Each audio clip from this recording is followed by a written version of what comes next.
All right, everyone. We just got finished seeing a trailer.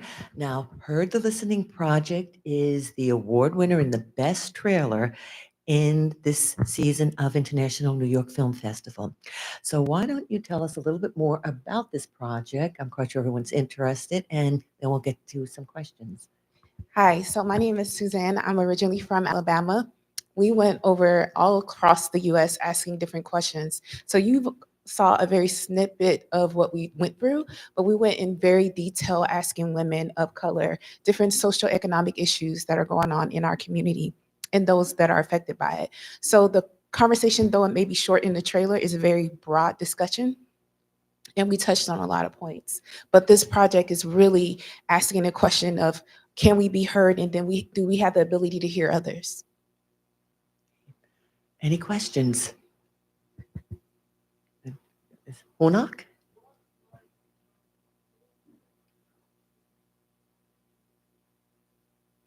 She asked, what was your motivation? What made you want to make a film like this? Mhm.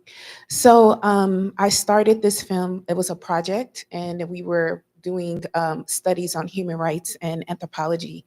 And the question was women's rights. So I thought this would be a great time to go home in Alabama and ask my family some questions about who they are and where they came from.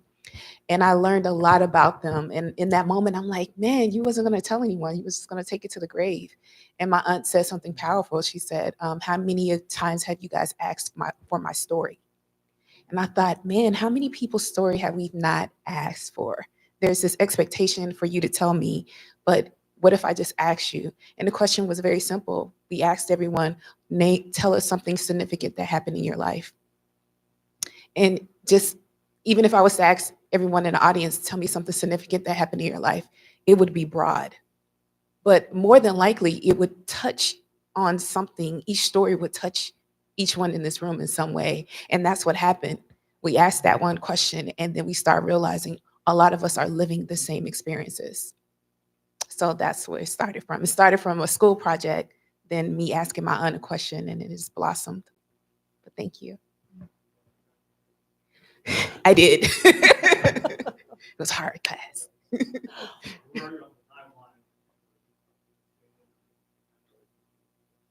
We completed the project earlier this year, so we're now going to film festivals and trying to seek out distribution rights.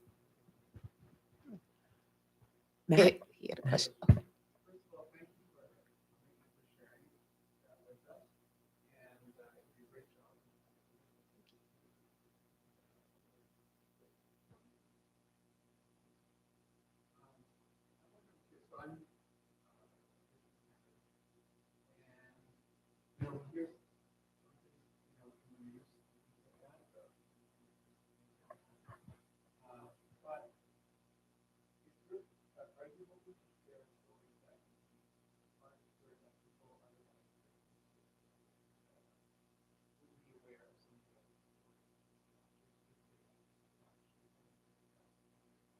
Yes, yes. I think a lot of times there's a narrative, and then everyone takes that narrative and it becomes the whole story. But in reality, it's like that's 5% of the actual truth.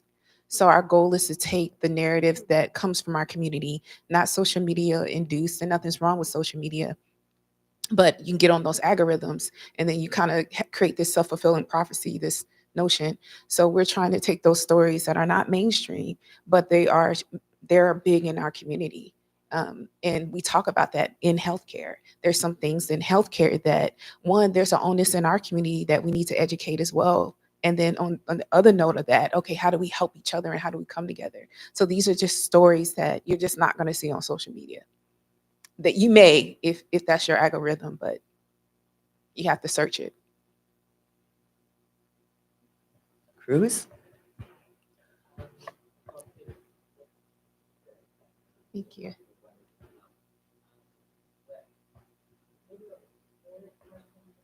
Yeah.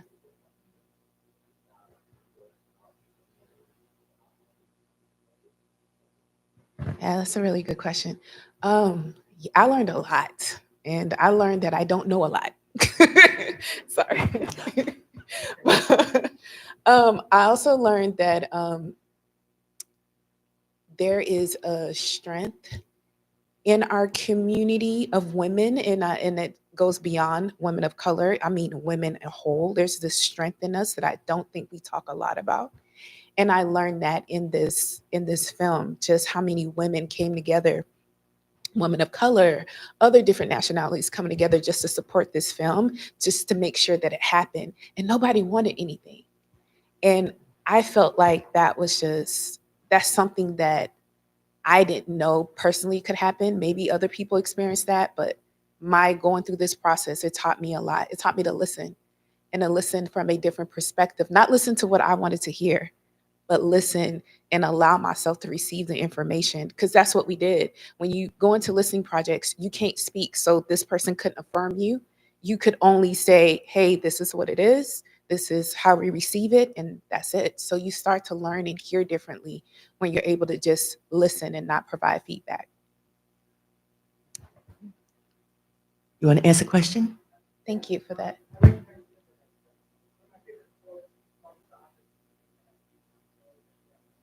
Yeah. Yeah.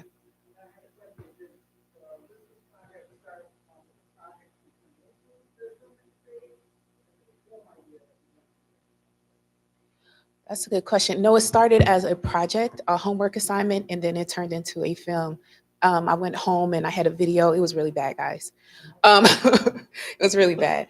And a friend of mine said, you should probably hire someone to do this video. And from there, just the content that we created was like, the world needs to hear these stories. And then that's how it came into the film.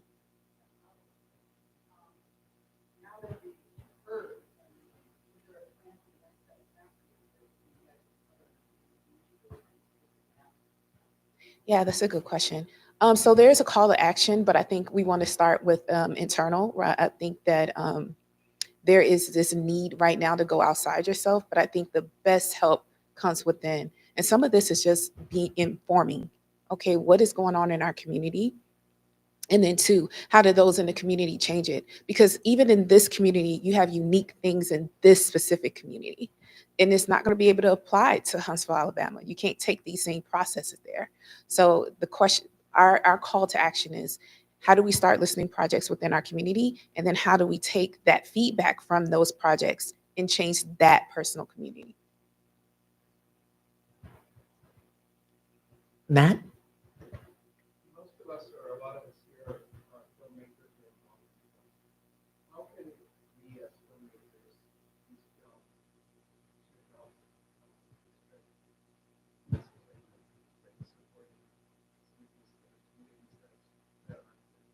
Yeah, that's an excellent question. I think for us, and as filmmakers, I think anything is, the more we have eyes on it, the better it's going to be for any particular project. I can't control how people digest the information. I understand that it's heavy for some people, but I think for me, or any advice that I would give anyone, is as many people as you can network with to create more attention on the subject. They're going to determine individually what they want to do with that information. So I would just say more eyes on what we're doing. Any last questions? What? Nick? Yes.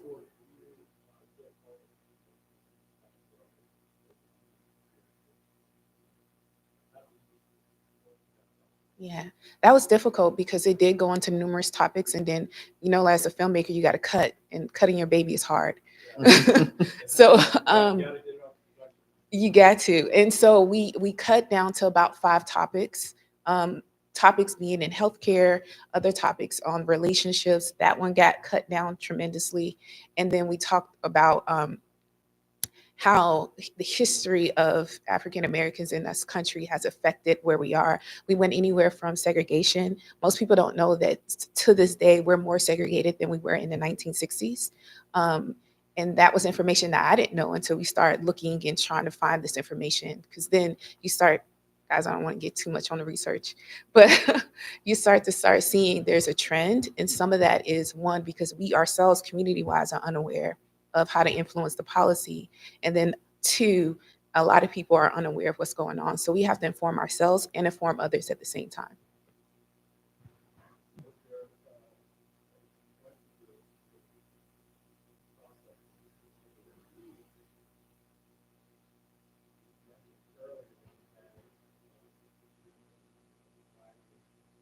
Yeah.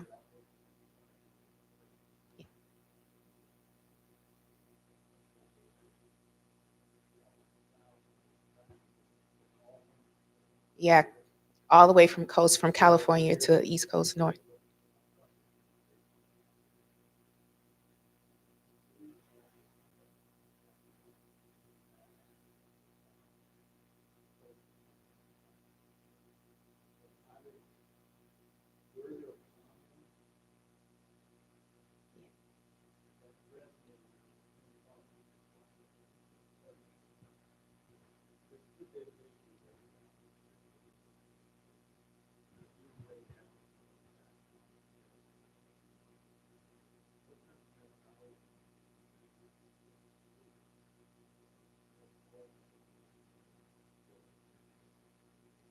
Yeah, that's an excellent question. It was very difficult. So we had two process. We had quantitative data and then we had qualitative data, meaning that, okay, the first, here's this worksheet, answer these questions, give us the numbers in that way so we can create this percentage.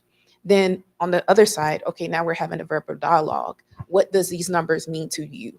So that's where the listening project came in. So we had twofold, one this way and then another that way.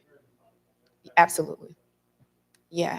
And so when we narrowed it down, three themes that stayed across the board, and that was occupational segregation, healthcare, and relationships. So those were the top three that we saw across the board that was happening.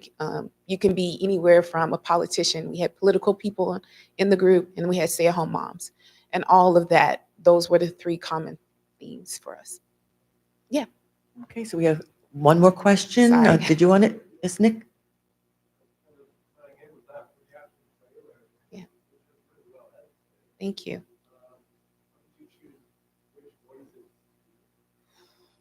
That's a good question. Yeah, my editor would definitely have a different response to that question. But honestly, I chose the one that resonated with me the loudest. There's a part where the young lady said, "I don't want to be strong anymore."